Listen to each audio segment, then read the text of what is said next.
the basic kind of takeaway that I tried to leave you with last week, the basic overarching argument that I made last week was that democracy, as we know it, sort of capital D democracy as this sort of ideal or norm that all governments sort of pretend to be, or at least claim to want to be, as a kind of universal value. This notion of democracy actually arose. I know that it's off. Thank you. I'm not ready to display the slides yet. I'm just warming up.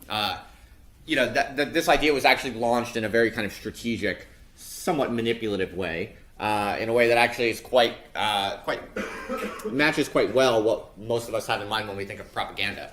In fact, there was actually a pretty specific and coordinated sort of propaganda campaign coming out of countries such as the United States, some degree the UK also, around the time of World War I to kind of generate support for the war. Okay, that was the basic kind of narrative that I tried to lay out for you yesterday and last week, and give you some evidence supportive of that kind of interpretation of things. So the one of the implications from last week was that basically propaganda is not this thing that is reduced to or limited to authoritarian governments, as many people think that it is. There absolutely can be proper propaganda phenomena in liberal democracies, and arguably the argument I made last week is that in some sense liberal democracies kind of pioneered it to great effect in early in the 20th century, well before the rise of someone like Hitler. Okay, so that's very provocative. That's a kind of idiosyncratic interpretation of the history that I present, and other people such as Noam Chomsky have kind of made similar arguments. But I also want to flag for you that there's actually an interesting kind of current and contemporary academic research that is surprisingly consistent with that sort of argument. So I want to just talk briefly with you about two quite sophisticated studies that have come out just in the past few years, like within the past 10 years, let's say, which is very recent for academic research, which moves very slowly. That also show with very sophisticated methods and data that actually Western liberal, quote-unquote, democratic media can have very concrete and demonstrably sort of propagandistic effects, let's say, even if we're not talking about a propaganda campaign. Okay, so just briefly, I want to flag it for you. One study that I think is just super fascinating and really brilliant study is a study by Kern and Heinmuller in 2009. I believe it was in the Journal of Political Analysis, the journal called Political Analysis. And it was a study of the effects of television in East Germany. Okay, as many of you know, of course, for quite a while before the fall of the Berlin Wall, that Germany was split up into East and West Germany. Right, West Germany was controlled by the Western powers. East Germany was controlled by the USSR and the communist bloc, right? So in East Germany, it was an authoritarian dictatorship, basically.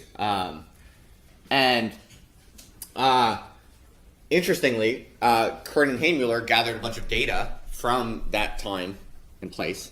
They used survey data. They looked at, there were studies done at the time that went around asking people what they think about things and their behavior and stuff like that. There is some survey data from that time that they exploit.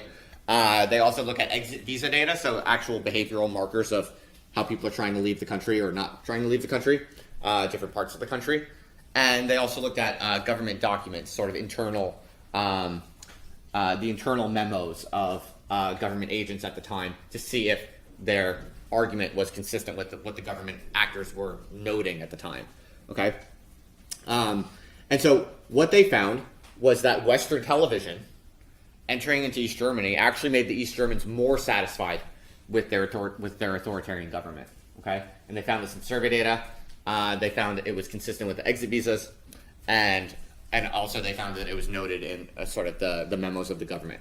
And so the reason that this is really interesting is because for a long time, it was assumed, for decades, especially in American foreign policy circles, it was assumed that one of the best ways to subvert authoritarian governments, especially communist authoritarian governments during the Cold War, was to send Western media into their airwaves. And that, the idea being, the rationale being, if you could get people in authoritarian governments, in authoritarian societies, to see the freedom and the the happiness of Western culture, that it would make them want to sort of rebel and overthrow authoritarianism, and it would, that Western media, basically exposure to Western liberal media such as Hollywood and things like that, would make people in authoritarian governments discontent with authoritarianism. It would make them want freedom. It would make them want liberalism. Okay, that was what foreign policy thinkers in the U.S. thought. It was assumed that that was the case for quite a while, and it makes sense. You could understand why they would think that. But what is super interesting is that actually, when you look at the data in a really sophisticated social scientific way, the opposite effect appears to be true. And so it's not the case that Western liberal media, as we know it, free media, whatever you want to call it, it's not that that makes you more critical of your government and more likely to fight for freedom or something like that. No, it doesn't. It actually makes you more content with whatever you're currently stuck in. And that's basically the argument. That's the alternative interpretation that Kern and Haymüller basically put forward, and that's more consistent with the data. So one way that we know this, or one reason why you can make this inference from their study, that is the reason it's so kind of sophisticated and fascinating, is because exposure to Western media for people in East Germany was basically randomized by accident. So it's what you call a natural experiment, because guess what? Only some parts of East Germany had exposure to Western media airwaves, and that was in part conditioned by random geographical factors, such as the topology. So parts of the country were simply not exposed to Western media. Some parts of the country were picking up those media transmissions, and that's a random difference. So, with a lot of media studies, you can often say, "Oh, well, I don't think media had an effect." It just looks like media has an effect because a certain type of person is more likely to watch the media, right? So you could say, maybe the people that were, more likely to be discontent with East Germany were more likely to watch Western media. You could say that as a way to object to this sort of finding. But with this study, you can't, because they're exploiting random exposure to the Western media, okay? So they found that people in the authoritarian East Germany who were exposed to Western media were more likely to report satisfaction in surveys. They were less likely to leave, okay? And the government agents at the time kind of noted that this was happening, okay? So that's really quite provocative finding with a really, really sophisticated research design. Yeah? When you say the government, do you mean the Russian government now, or the American government? Yeah, well, it wasn't Russian government exactly, but, East German government, yes. That's right. So that's pretty extraordinary finding, actually. The point being that our media, liberal free media, quote unquote free media, actually tends to pacify you and make you more content with, whatever your current situation is, even if it's an authoritarian government. In other words, a kind of propaganda implication. Okay, it's not that there's a specific propaganda campaign, but it's the nature of Western media is to have this kind of pacifying effect. All right, another study that I would flag for you that I think is really interesting, and some of my own work is kind of building on this type of finding, is that the more mass media there is in a country, the less likely there is to be a civil war. Okay, this is a very simple argument here, and the data is fairly straightforward. This study, for instance, by Warren in 2014, is just a kind of traditional statistical analysis of many countries over many years. It looks at the probability of civil war as a function of how much media there is, right? So mass media here being radio, television, newspapers, just like how many of those things are there in a country per person. The more of those things there are, in other words, the more dense is the mass communications network, let's say, the less likely there is to be a civil war. And the reasoning here is that basically governments have a kind of economy of scale, if you will, in the production of symbols. And so there is a kind of natural tendency for mass media systems to promote, the symbols of loyalty to the government. In other words, another way to think about it is that if there's a lot of media in a country, there's going to be a lot of kind of nationalistic symbolism. And if you're a competitor or a challenger to the current government, it's going to be real hard for you to jack that system from a kind of challenger status. Okay? His argument is quite simply that mass media makes states more powerful. It makes the incumbent governments of a state more powerful, harder to overthrow, and therefore it decreases the incentives for, rebellions, basically. And that's why there's less likely to be a civil war. So again, he's not saying, this is, neither of these studies these are not, Noam Chomsky types of analyses. These are hard-nosed, really sophisticated empirical social scientists without much political axe to grind, just analyzing the data as rigorously as possible. And this, again, is another kind of, it's not exactly, he's not talking about propaganda, he doesn't use that word, but the findings are quite consistent with a model in which, because this is true controlling for level of democracy, and it's true controlling for even the amount of media freedom. So this is not something that is necessarily an authoritarian government sort of phenomenon. Even in democracies, even in liberal countries, the more media there is, the less likely there is to be challengers to state power, because governments have kind of economies of scale in the production of messages. Okay? Yeah. Is the report also controlled for economic factors like how? Yes. Controls for a bunch of things. Yeah, exactly.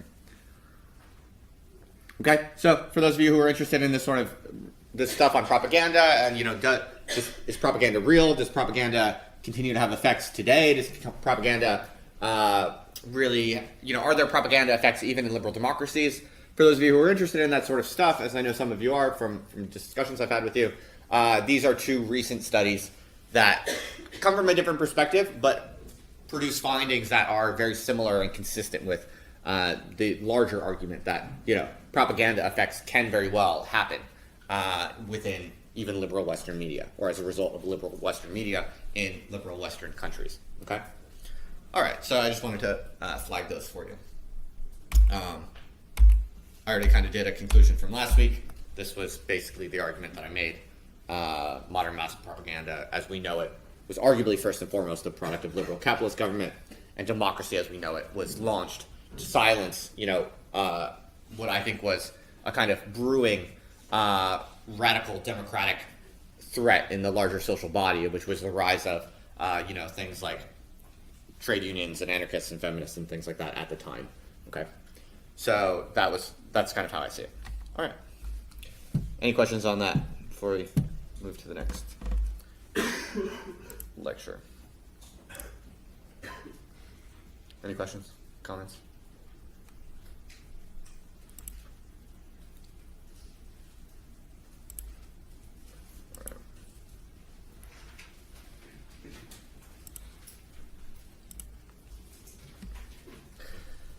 All right then. So moving on to today's lecture proper.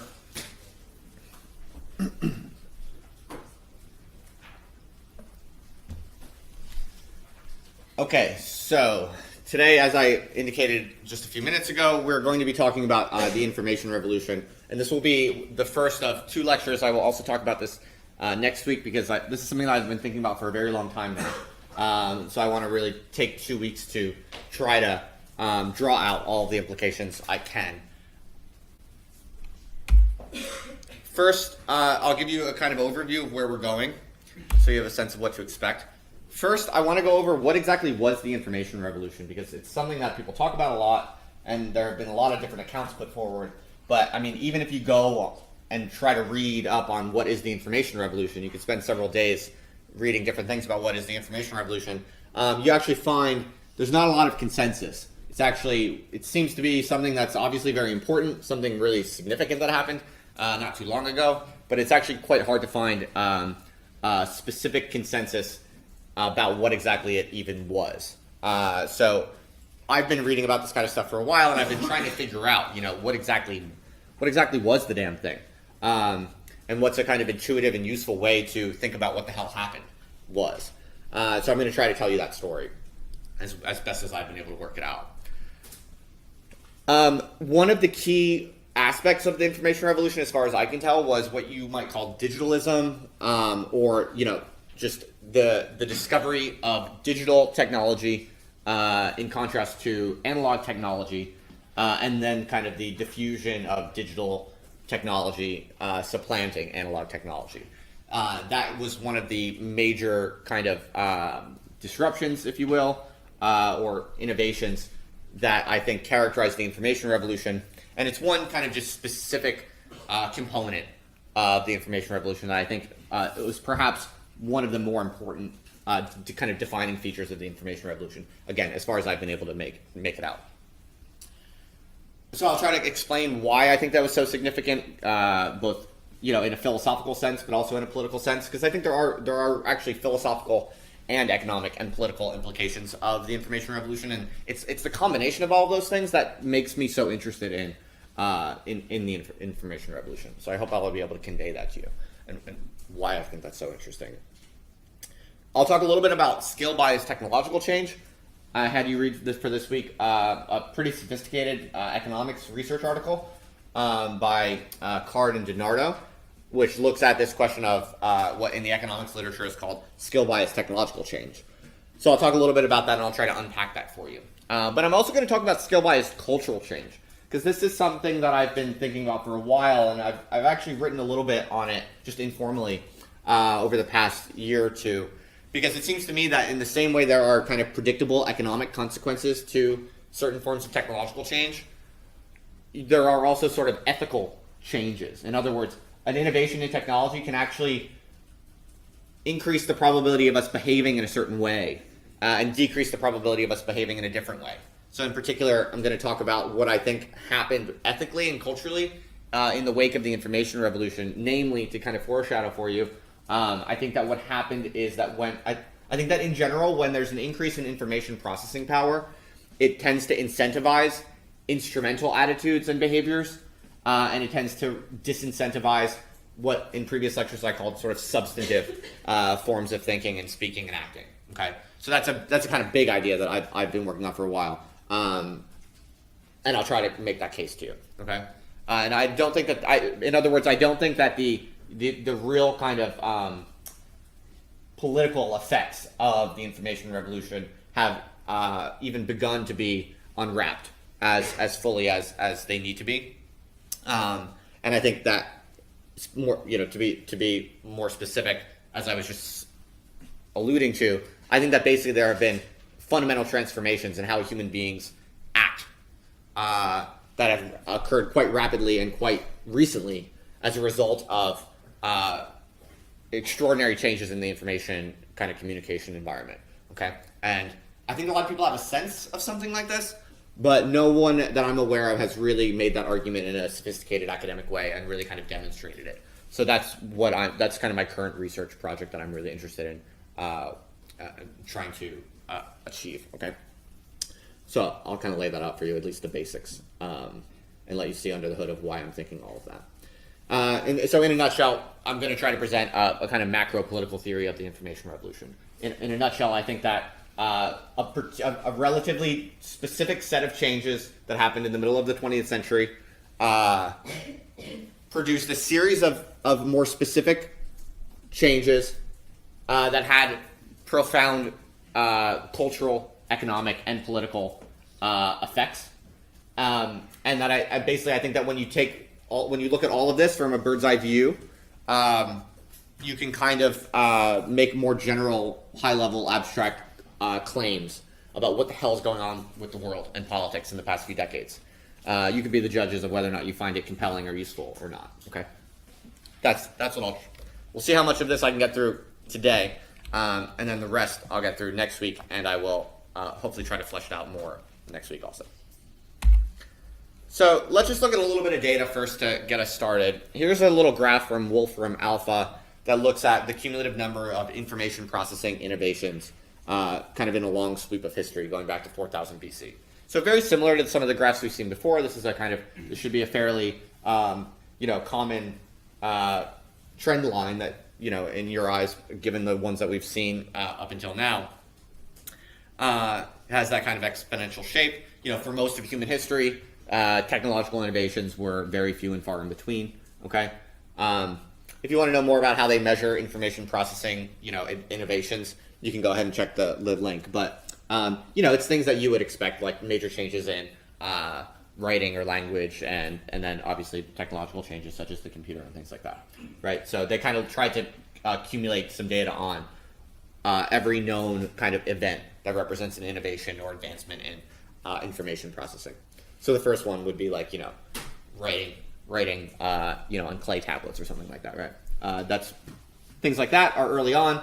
Very small number of innovations, few and far in between for most of human history.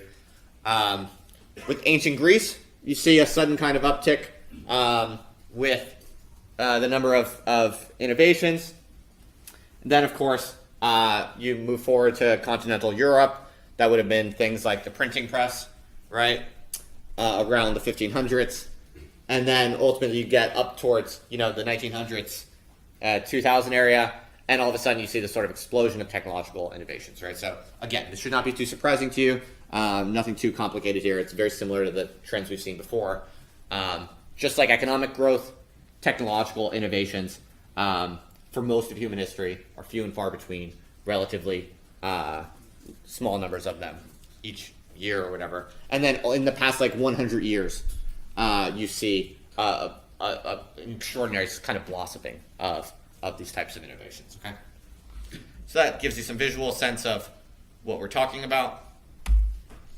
This looks at the diffusion of various forms of information communication technology from around the 1800s. Okay, so obviously this graph is not good for seeing the specific changes. If you want to see what all these specific changes are, you can find this graph easily online. But this graph is good for showing you a kind of close-up on the recent history of that graph that we just looked at, to have a sense of what exactly are these technological changes and kind of their pacing. Okay, so just as the history of technological innovations, especially with respect to information processing, are few and far between for the bulk of the beginning part, but the past century or two have been explosive.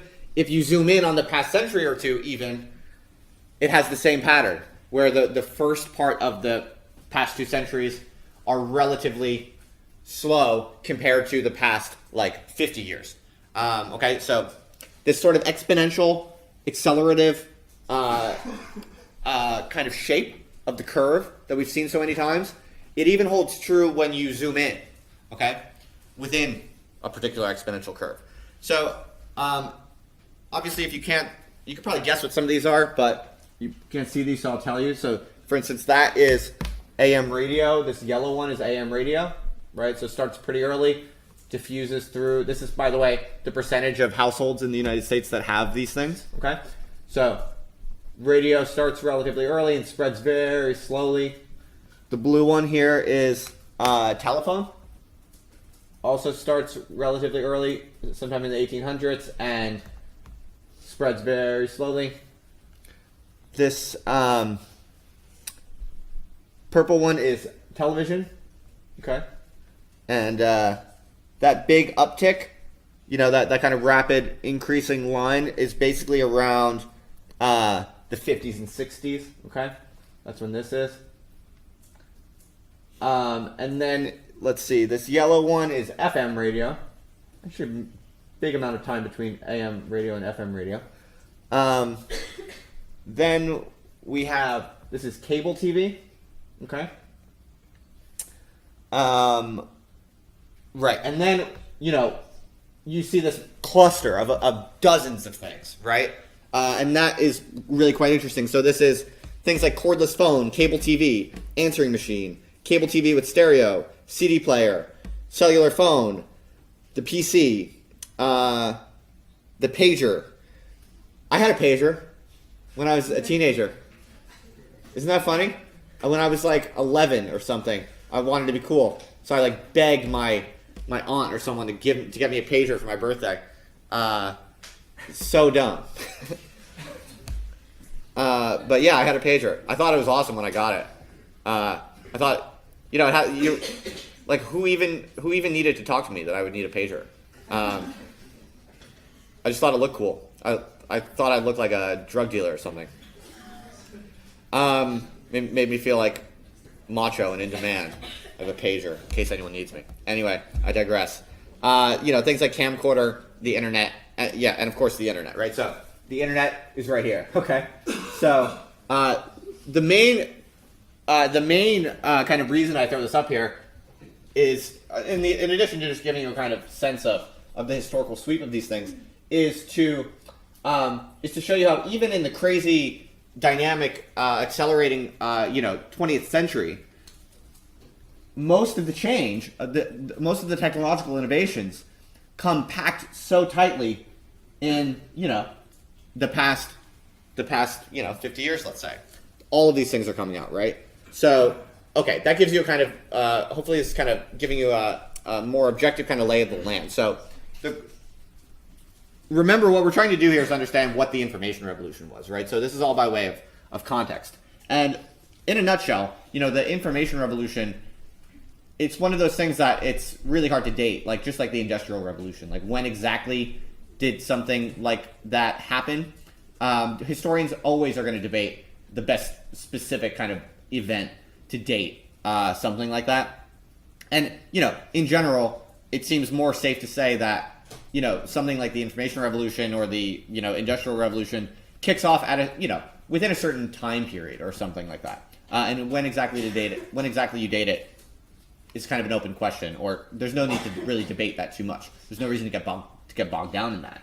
But basically, for all intents and purposes, the Information Revolution is all of this shit that happens kind of all at once. The kind of sudden profusion of technological innovations that happened in the second half of the 20th century. So when we're thinking about what is the Information Revolution, we're basically trying to figure out what the hell happened to make all of these things pop up so close in time to each other. All right, that's kind of the question. Yeah, Carly. You might have already said this, but what's the blue line that starts that goes all the way across? Telephone. Yeah.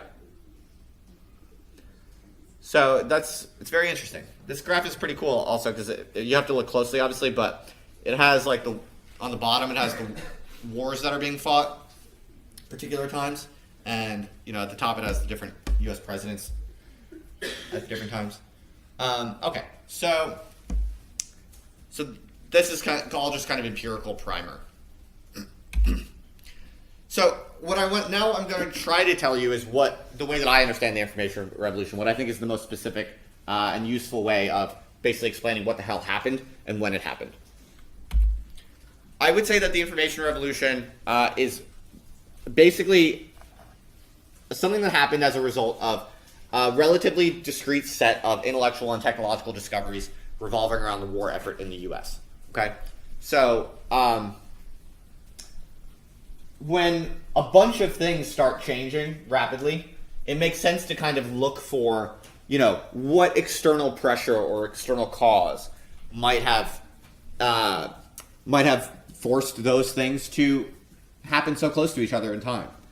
And so if all of a sudden there are all these innovations in technology kind of kicking off in the second half of the 20th century, it makes sense to kind of ask, well, was there any notable external pressure generating research into things like technology? And so lo and behold, obviously one compelling candidate is World War II. And when you look at if you look at what was done as a part of the war effort in World War II, you see massive investment both in the public sphere but also in the private sector to solving a wide variety of different types of problems. And from weapons to basic research in scientific theory, money and energy was being poured into just solving problems of all kinds.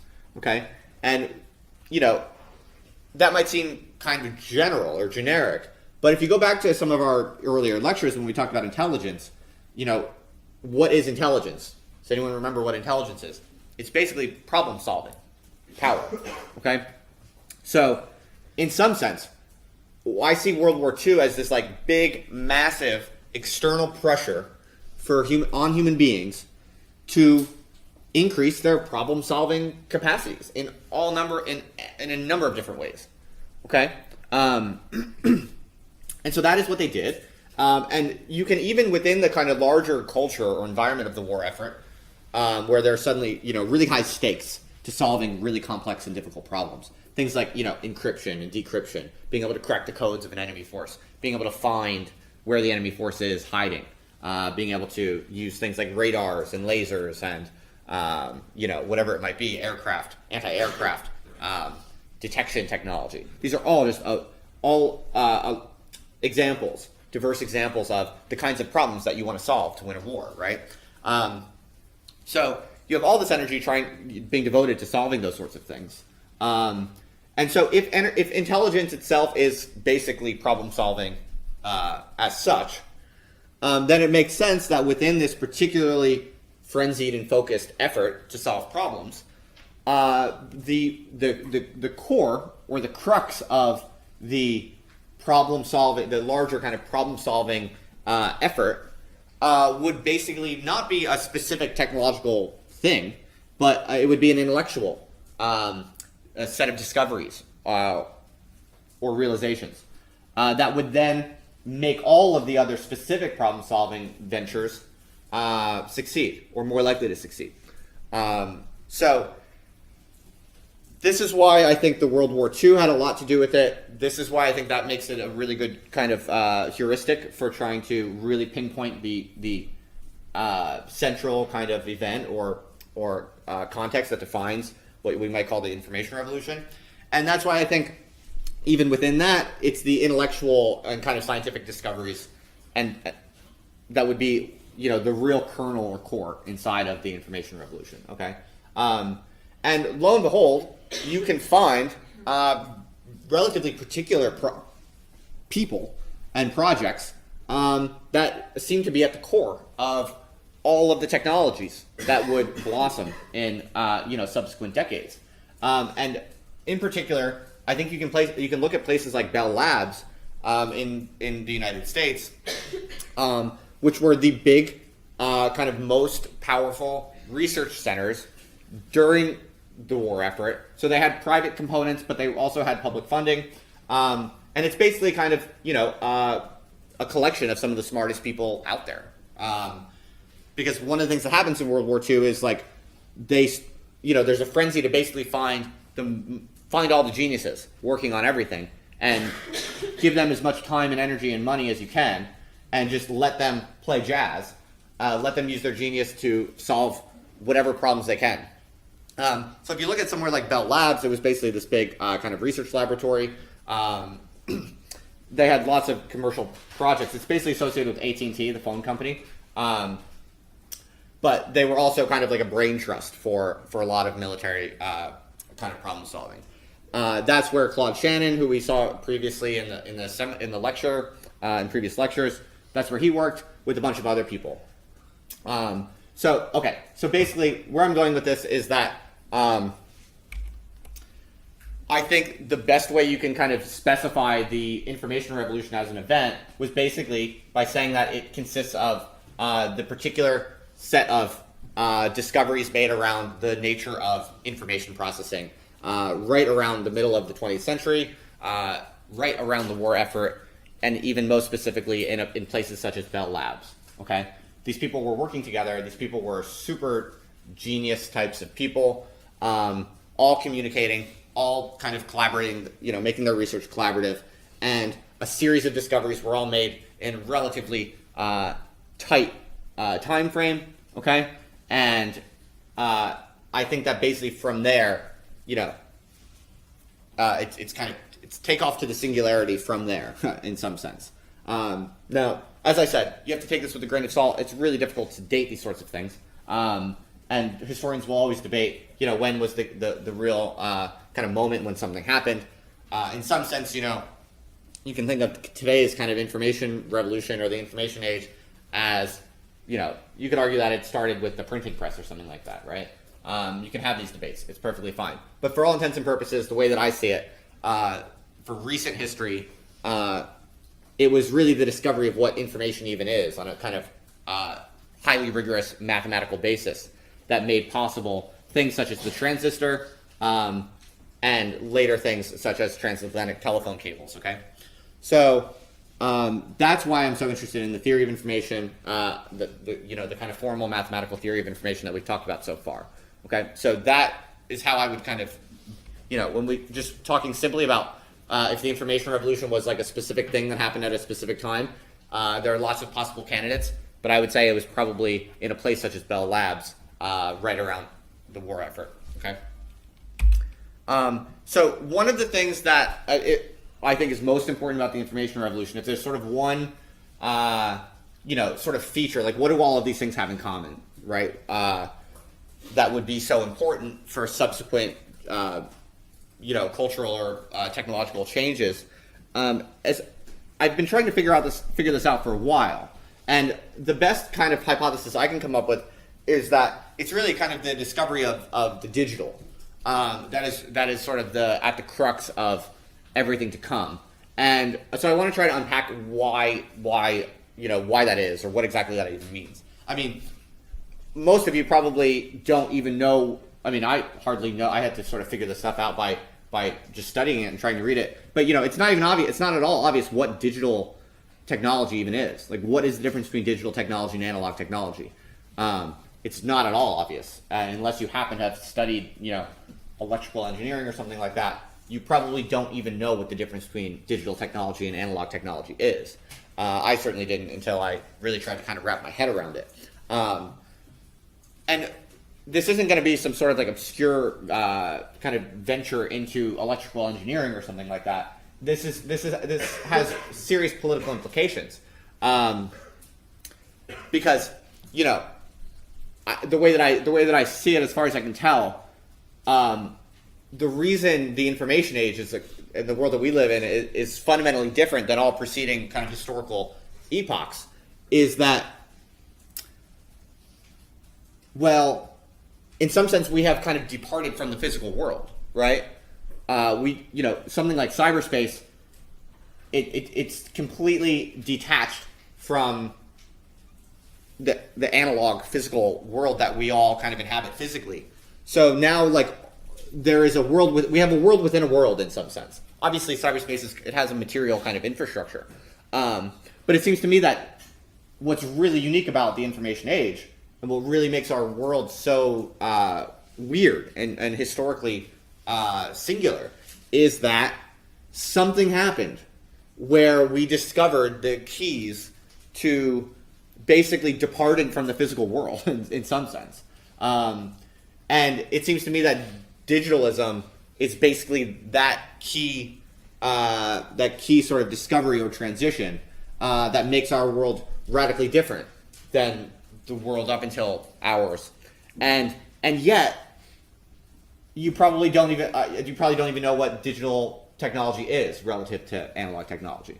Okay, so with this kind of idea in mind, this idea that there's something about the digital world that is fundamentally unique and makes our world so weird and special, combined with the kind of curious fact that we hardly even understand what the difference between digital technology and analog technology is. My kind of hypothesis or thesis is that there is a kind of philosophical and political significance to what exactly digitalism means, and that's why I've been kind of studying that for a while, and that's why I'm going to try to unpack what exactly digitalism even is, and the philosophical and political implications of it. Okay, so why don't I do that after a 10-minute break? I'm getting a second wind, I feel like. I think the first half of the lecture just now was a little slow, a little boring. I think looking back on the past hour, I realized my brain was moving a little slowly. I was probably being boring and repetitive. But suddenly now, since we've had a break, I feel a new source of energy filling me. And now I feel inspired to cut through the noise and to not be so boring.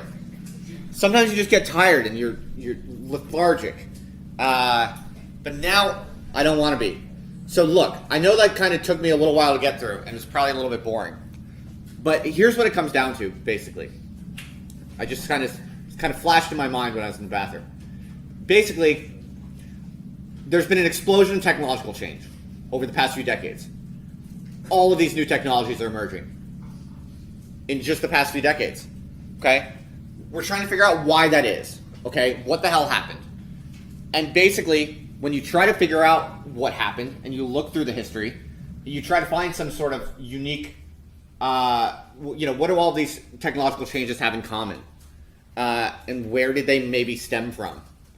I believe that you inevitably will go to the war effort when all of this investment is being made into solving these diverse forms of problems.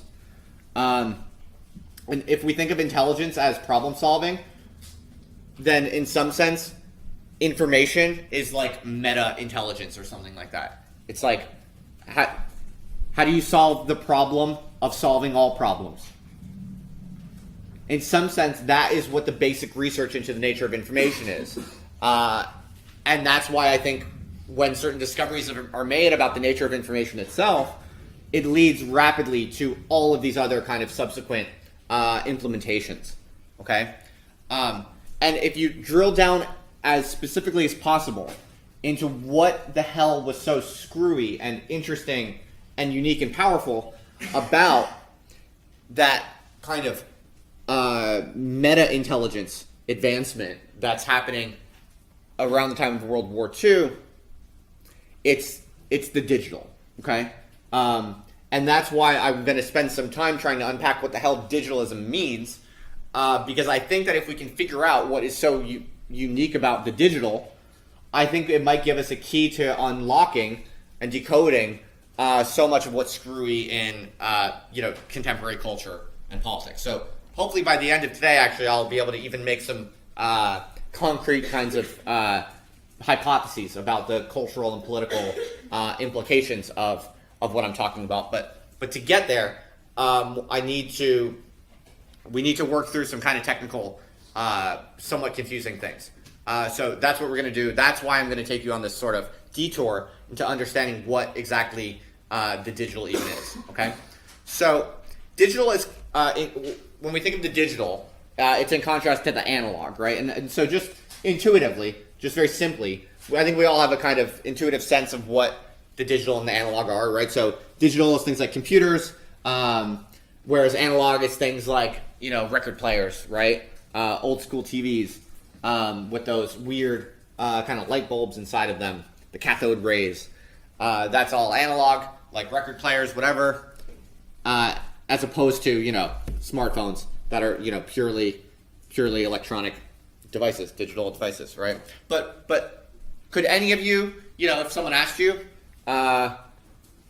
if like your 8-year-old niece or nephew or something asked you like what is the difference between digital and analog, could you really explain to them in a very compelling, effective way? Probably not, I wager. So let's try to get that under our belts first.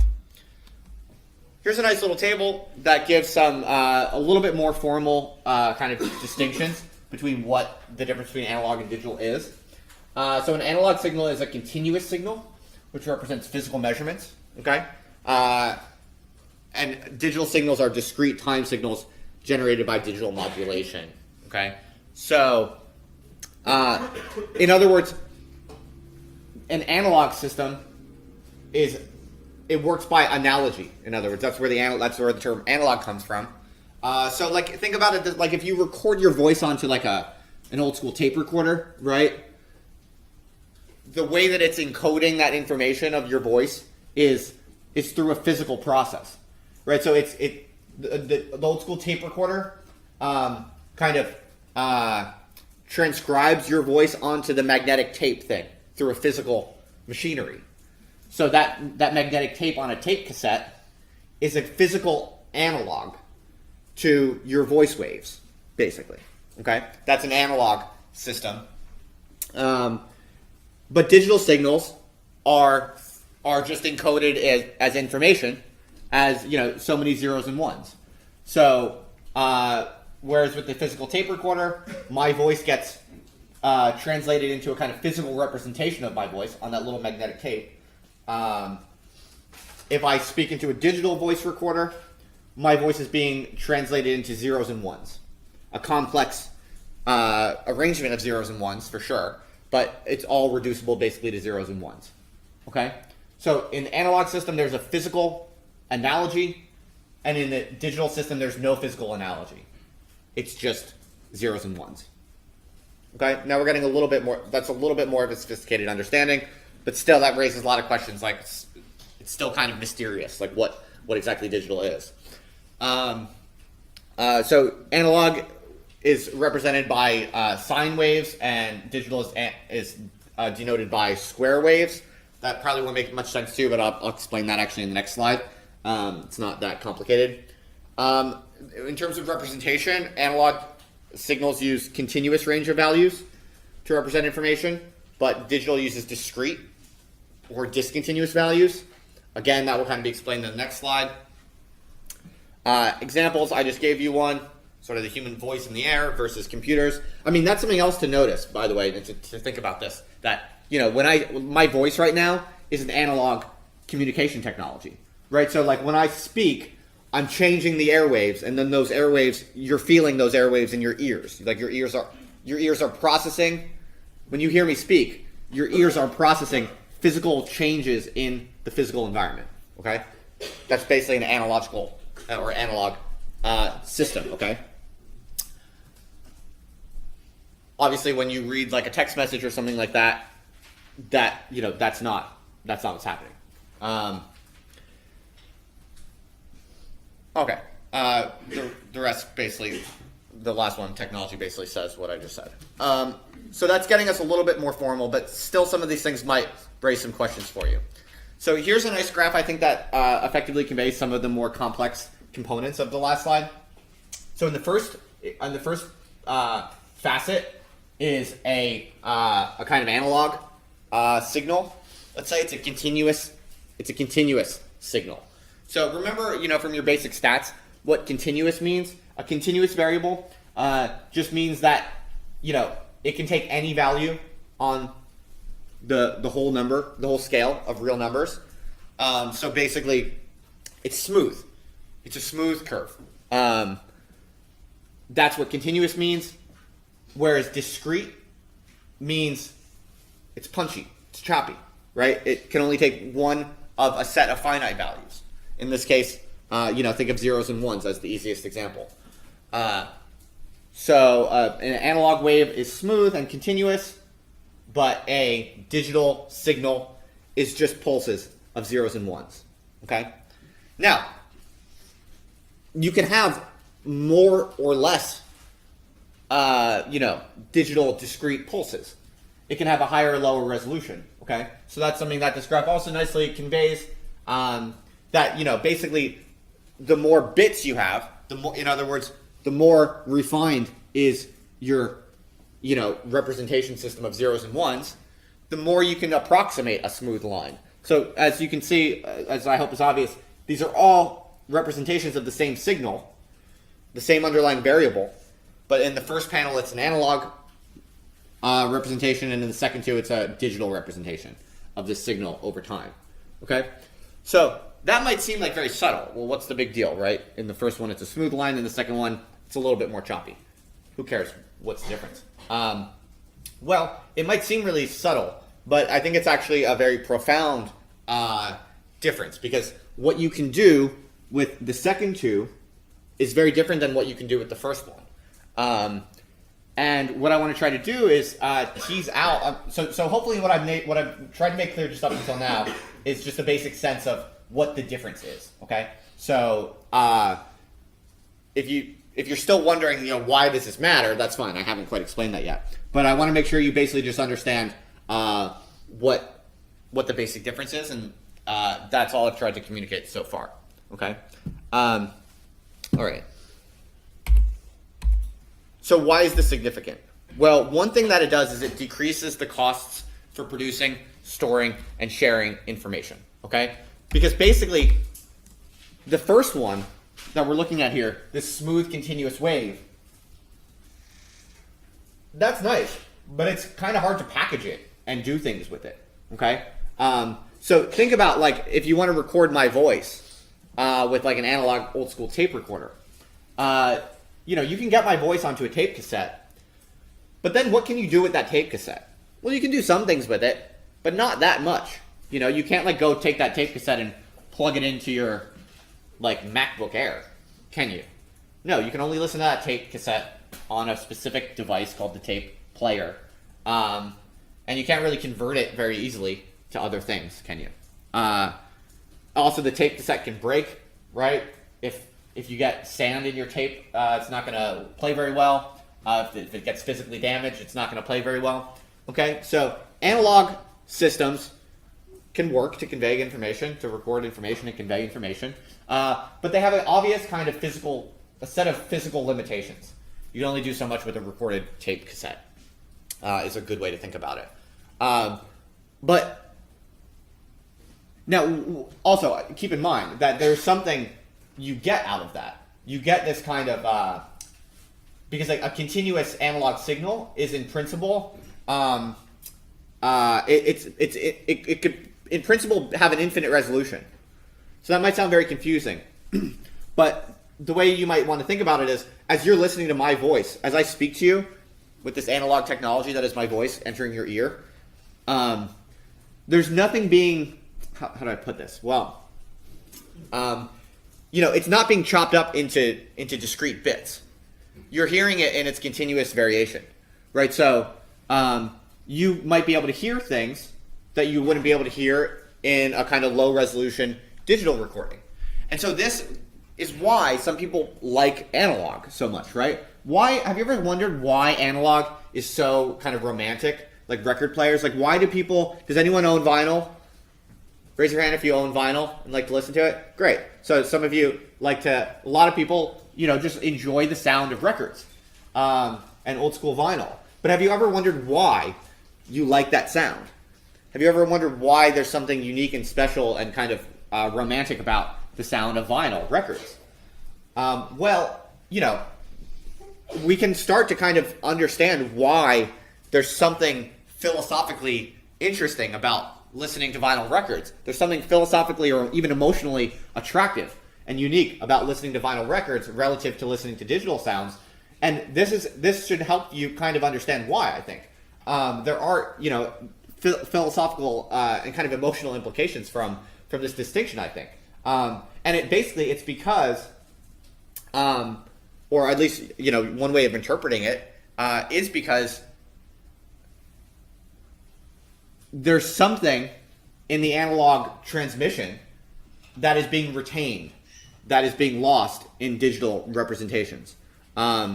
So if you notice, you know, when you listen to vinyl, there's that weird kind of crackling sound you often hear in the background of listening to like vinyl records. Now, compared to like high quality digital, you know, formats, that can be interpreted as like relatively undesirable. Like it's noise in the background, right? Well, maybe, but it also seems to kind of represent. It seems to represent something that digital lacks. Okay, and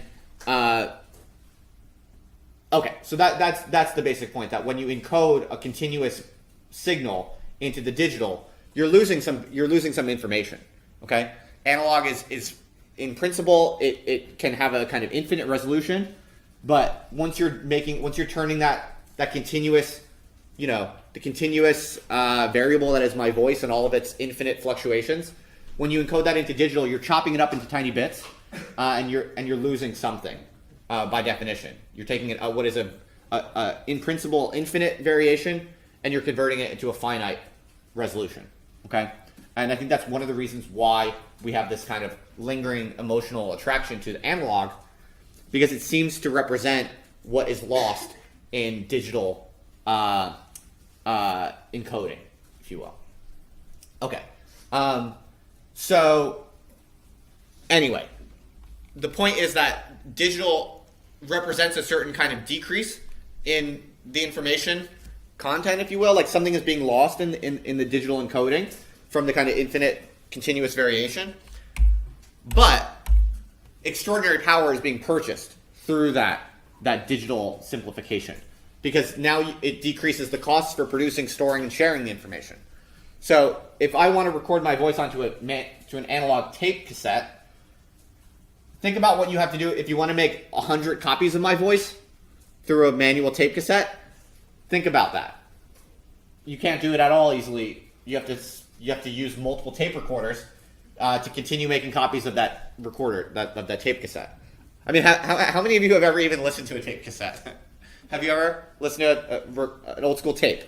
A few of you. Okay, yeah. Some of you probably have never even played with a tape recorder. But if you want to make if you want to make 100 copies of a cassette tape, you have to record it 100 times, basically.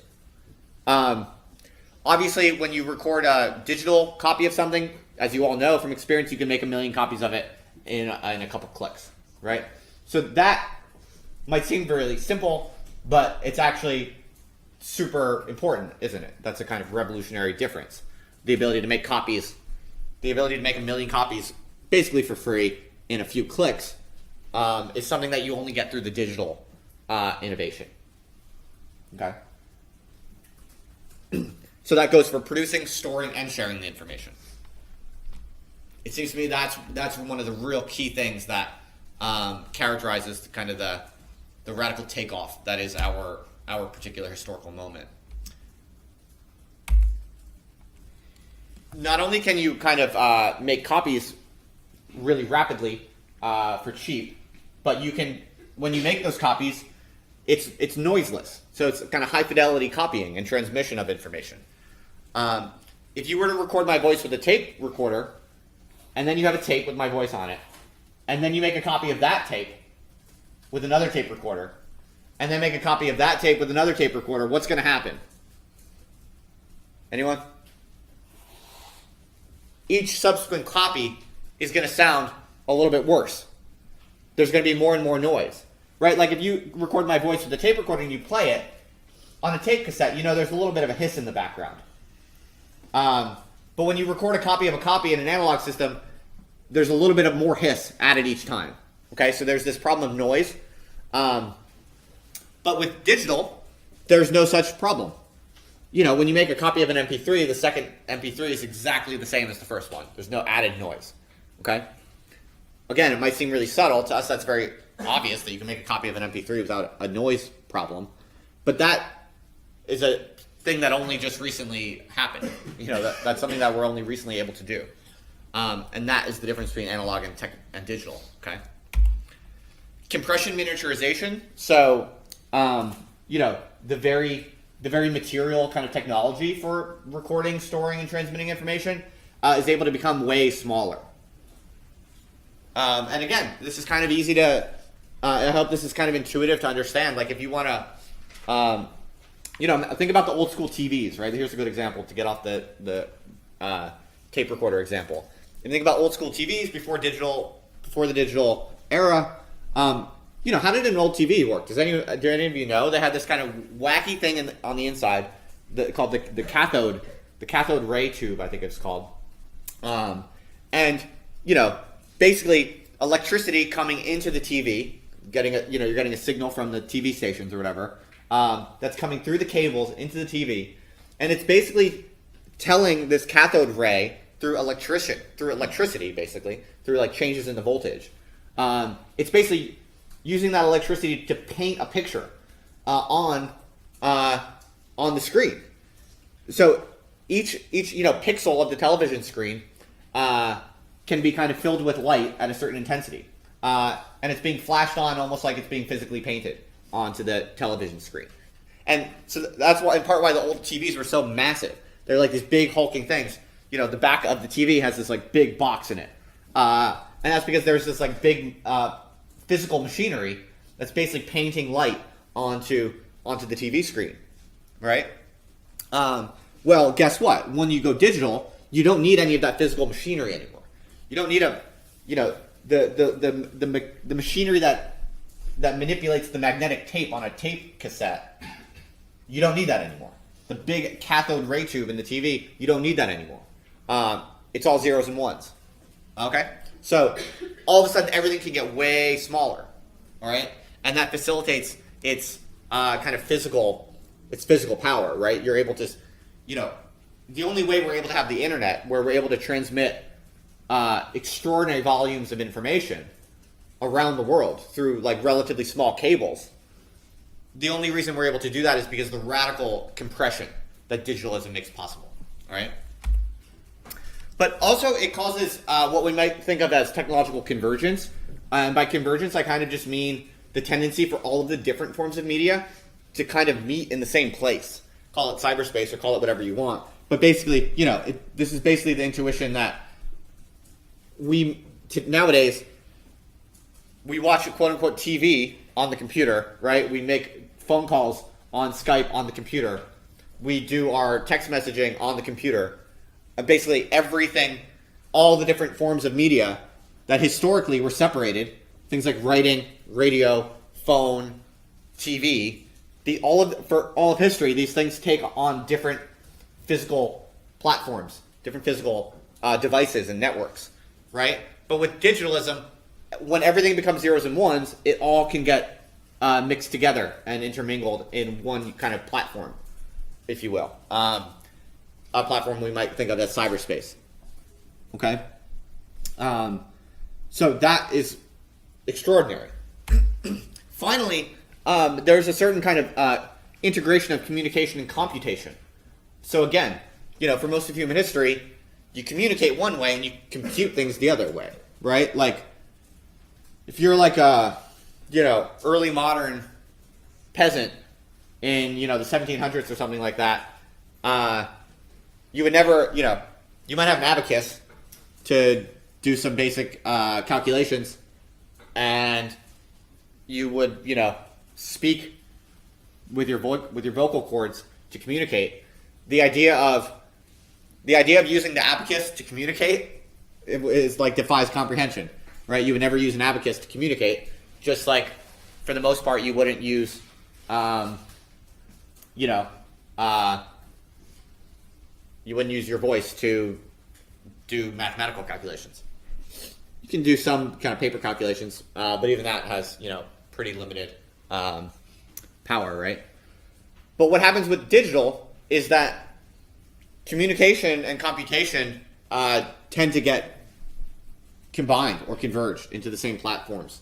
And so, yeah, in a nutshell, these are some of the specific reasons why, this seemingly minor shift between analog signals and digital signals is actually super important and leads to, or at least lays the basis for extraordinary subsequent changes.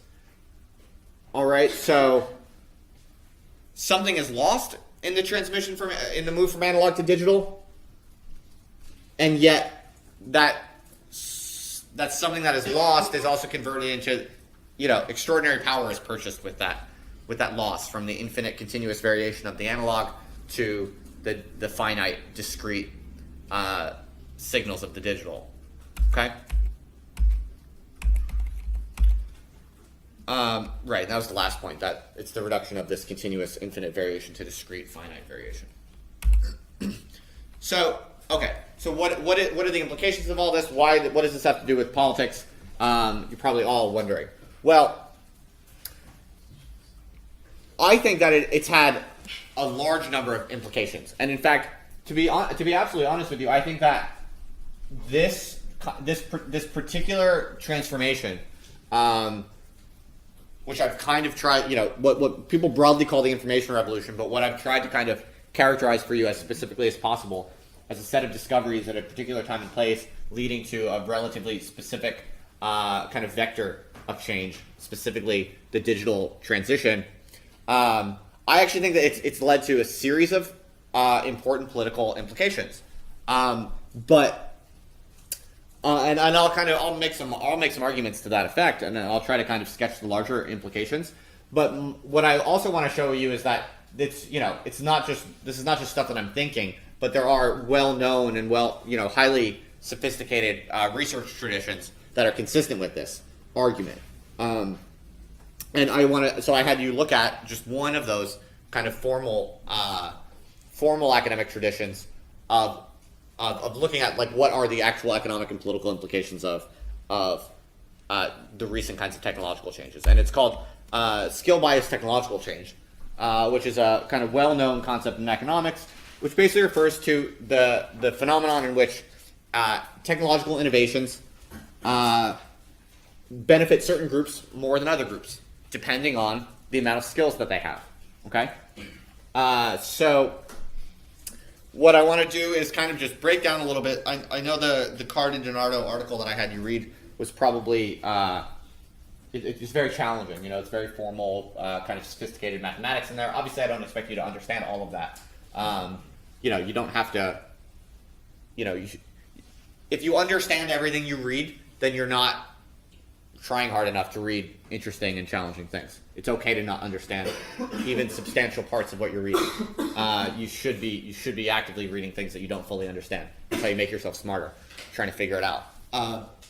So don't, you know, reading the Card and Donardo piece, don't be discouraged if you found some of it to be over your head. That's fine. I'll try to kind of unpack it for you.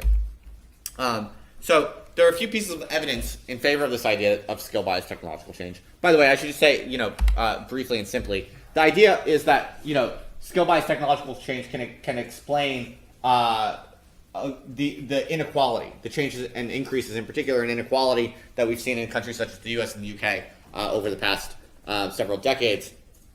The basic idea being that if you have high skills, then information, all of these new information technologies that we've discussed are going to make you make even more money. Whereas if you don't have skills, those technological changes are going to make you make less money. All right. So there's a few pieces of data that are kind of consistent with this argument. The first is that wage inequality begins to increase right around the same time and a little bit after the advent of microcomputers. Okay. So this is what we would expect to see if it's the technological changes in information technology that are creating inequality. Okay, that's some evidence, and that's in a piece by Katz, 1999. Another kind of sub-point of this argument is that it's just the basic idea that skill and capital are complements. Okay, so for those of you who might have taken basic economics, you should remember that complements are things that increase the value of each other, basically. So the more skills you have, the more valuable your capital becomes. And the more capital you have, the more valuable your skills become. Right? So that basic kind of complementarity between skill and capital is one of the basic kind of logical points behind this idea of skill-biased technological change. Okay. Another kind of data point consistent with this argument is that high skill, high education workers, if you just look at what they're doing in the economy, they're more likely to use computers on the job. So again, that is precisely what we'd expect to see. And all I'm really doing on this slide is laying out for you some of the basic kind of logic for why, for this argument of skill-biased technological change. Okay. And a final point is that the relative price of capital equipment has been decreasing. All right. So if you take all of these things together and you kind of try to, think about what the implications would be, all of these things together seem to suggest that, with the development of innovations in information technology, or what I like to call sort of increases in information processing power, are going to lead to economic gains for people who have more skills. Okay, and it's going to lead to things like job polarization and wage inequality. Okay. So this is relatively straightforward, standard economic reasoning. But the reason I put it on here is because I think you know me by now. I'm interested in big ideas, and I'm interested in the big, difficult, abstract questions, and large-scale trends and changes, and trying to figure them out, and trying to understand how they affect our lives. But everything I'm saying has some form of support from. At least I think most of what I'm saying has some form of support from rigorous kind of academic disciplines. And this is just one good example. But the problem, folks, with academic knowledge itself is that because you have to become so specialized, if you want to be like a professional economist or, professional political scientist like I am, you can only really work on a very small piece of any puzzle, right? You have to become specialized. You have to contribute to a very very small slice of any larger issue that you're interested in. And what happens? So what happens, is that you have academics working on all different types of projects and puzzles that might feed into this larger question about like what the information revolution is doing to us. But you know what? Almost no academic does, because there's no incentives for them to do it. Is try to devote all of their energy and efforts to understanding like what to do with the sum total of all of these specific literatures. Academics in general just don't do that because they're not paid to do that. They're paid to be specialists, right? And myself included, right? But what I try to do in the lectures is I try to just share with you what I think is going on with the larger trends, okay? So this is just one specific set of evidence for some of the changes that are taking place due to information technology innovations, all right? Here's just some graphs from that article, some of the key kind of data points. The changes happen to appear to be around 1980, 1981, 1982 appears to be when the wage inequality takes off, okay? And just like this first bullet point says, wage inequality begins to increase in the early 1980s. That's right after the advent of microcomputers, okay? So, again, microcomputers, you only really get that through the digital, right? So that's another way to kind of think about what I was saying before about the importance of digital. Okay, right. So now I have just a little bit of time to at least crack open why the hell I'm talking about these things, why I think the digital is so important, why I think the information revolution still remains to be understood, and why I think a lot of academics kind of underestimate the larger kind of political implications of something like the information revolution. So before I send you off today, as I said, I'll leave some time for questions. I'll just try to talk for maybe 5 more minutes, and then you can ask me whatever you want. Last time you had a lot of questions, so I do want to save some time for that. What I'll try to do right now is just give you a sense of where we're going, and then next time I'll try to back out all of these things and explain them in a little bit more detail. So one is that the basic idea that the information revolution increased the positive feedbacks, or what you could think of as decreasing the negative feedbacks between intelligence, capital, and technological innovation. Okay? The way that I see it is, through our fuzzy understanding of information, through most of human history, there were always these kind of bottlenecks or breaks on the feedbacks between intelligence, capital, and technological innovation. We didn't know what information was exactly for so long. And then it seems that once we really figure it out, if you're really smart and you have capital and you can innovate technologically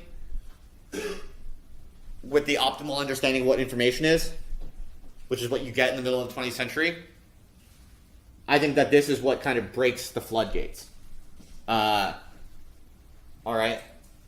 And I think it led to profound disruptions and dislocations in the social fabric, basically, that just happened, that are absolutely kind of beyond management, beyond almost comprehension, but they just happened recently, and we're hardly beginning to even wake up to it.